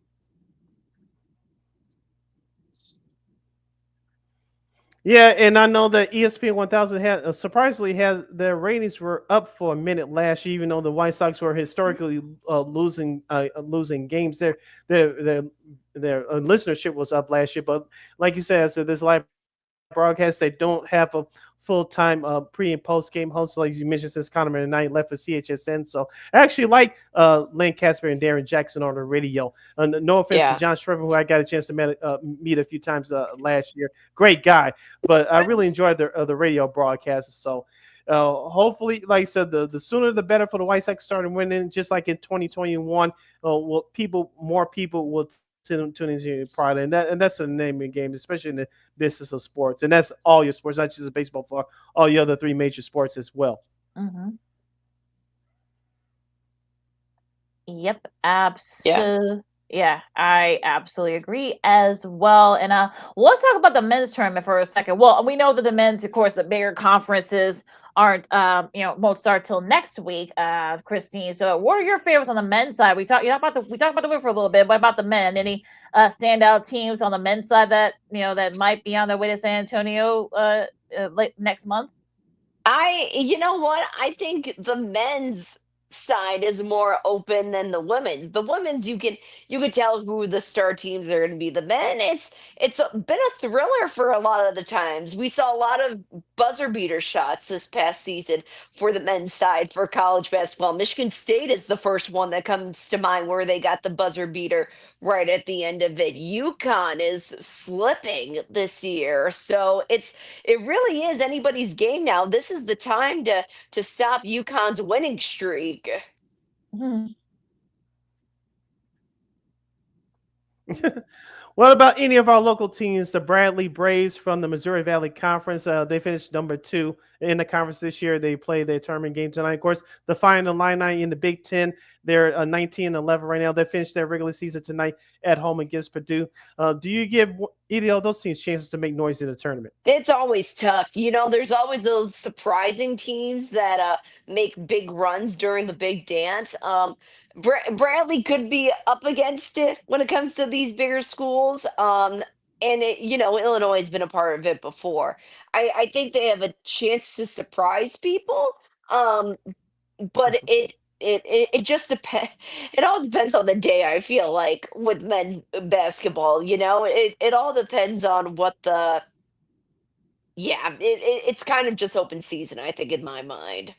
What about the teams where you are right there in Summit League? I Yeah. think that you think any teams that people should look out for, perhaps maybe that could pull off a couple of upsets, in March Madness come up in in a couple of weeks.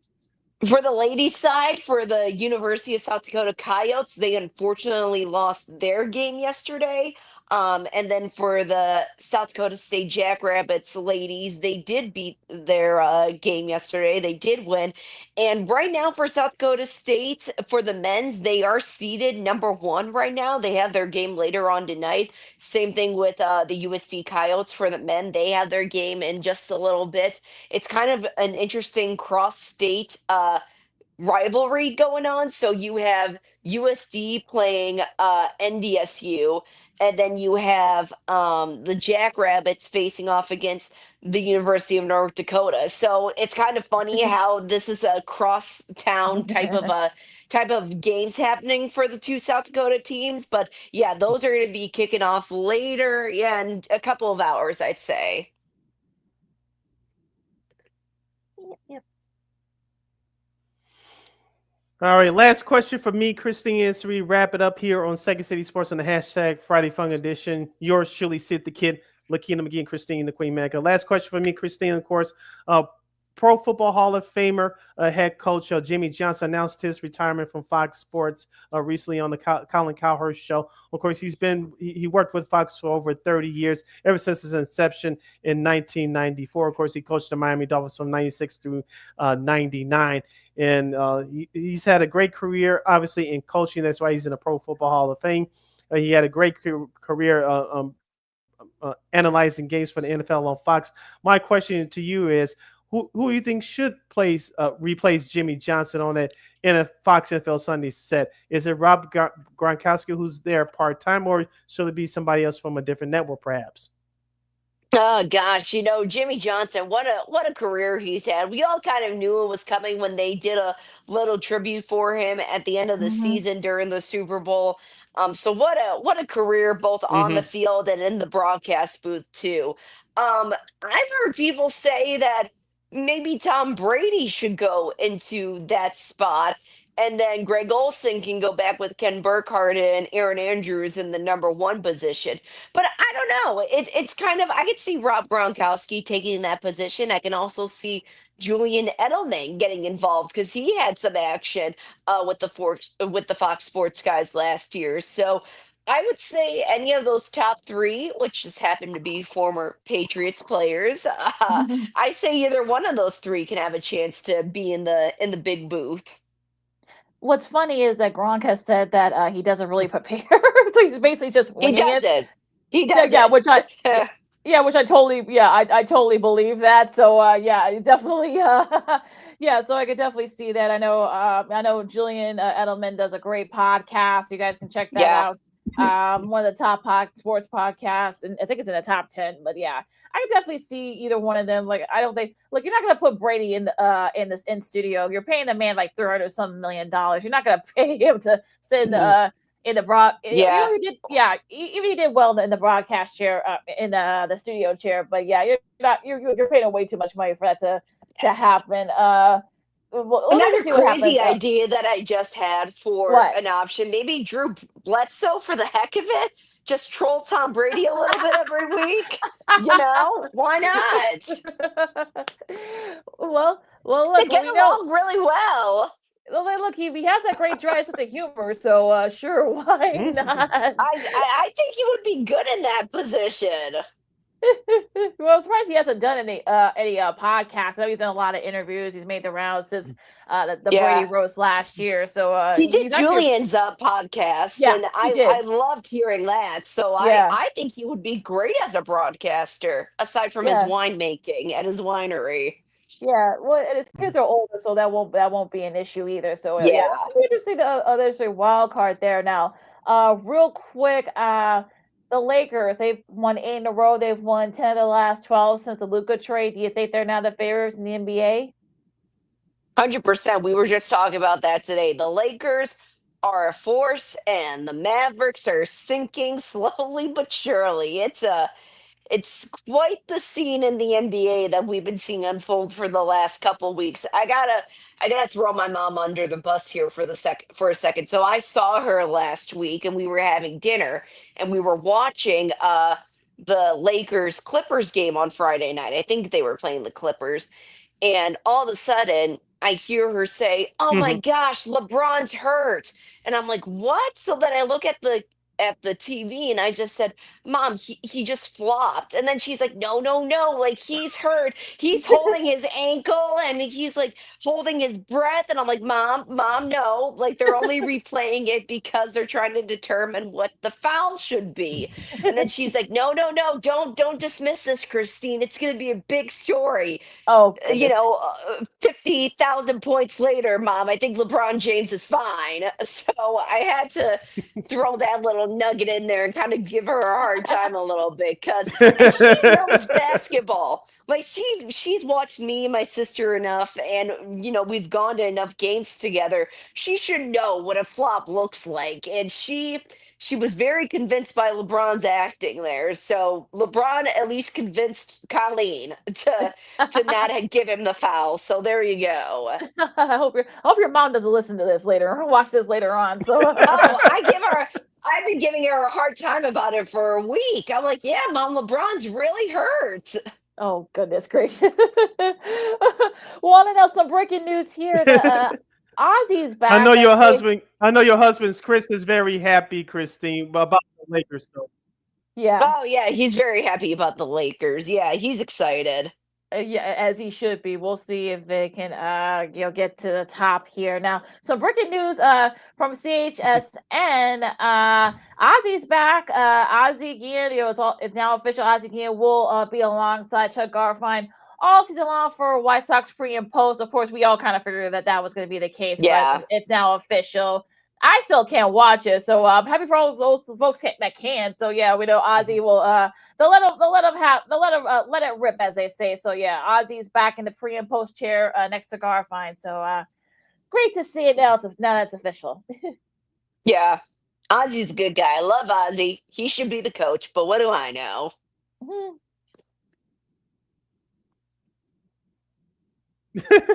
if the antenna signal doesn't act up, I'll get a chance to watch it out of all three of us. So we'll see what happens.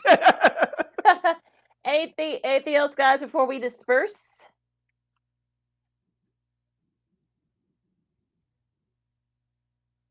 I'm good. I'm good. Yeah, I don't think so. All right. Well, on that note, you can follow me at Katie McGee on the Twitter, execute again, IG.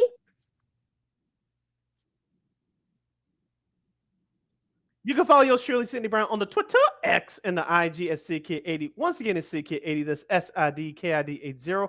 SIDKID80. Christine, where can the lovely people follow you on social media? They can follow me at Manika_KXRB on X, otherwise known as Twitter.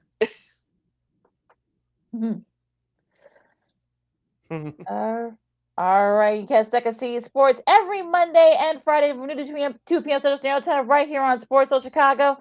One more time, as the kids would say, you can catch Second City Sports every Monday and Friday from noon to 2 p.m. Central Standard Time right here on Sports Zone Chicago's Facebook and YouTube channels.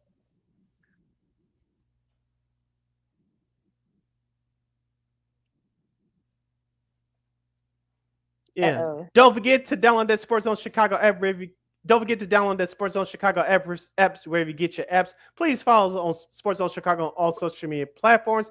Please subscribe to our podcast. We are located at War Media Podcast. That's WARR Media, PODCASTS. We are on all podcast platforms, including the iHeartRadio app. And while you're at it, please give War Media a follow at WARR Media on all social media platforms. And thank you very much in advance for your support. Like, share, subscribe, and tell your friends. We'd like to thank Miss Maggie Hendricks, the sports auntie from Yahoo Sports and yahoosports.com. She came on with us to talk Bears and women's college hoops. And, of course, we'd like to thank our lovely girl, as always, our weekend girl, Miss Christine, the Queen Manika from KXRB in Sioux Falls, South Dakota, for joining us today on the program. All right, guys, enjoy the great college hoops action for both the men and the women, the NBA. Spring training as they're finishing up their games as well. Of course, you got your golf going on, and of course, you got the NHL trade deadline. Apparently, Brad Marchand is now a Florida Panther. Okay. Yeah. So we'll talk more about that coming up on Monday. But till then, for Christine and Sid, you guys stay safe out there. I'm Lakia. This is Second City Sports. On Sports in Chicago. We'll see you guys Monday. Dub Bears, holla!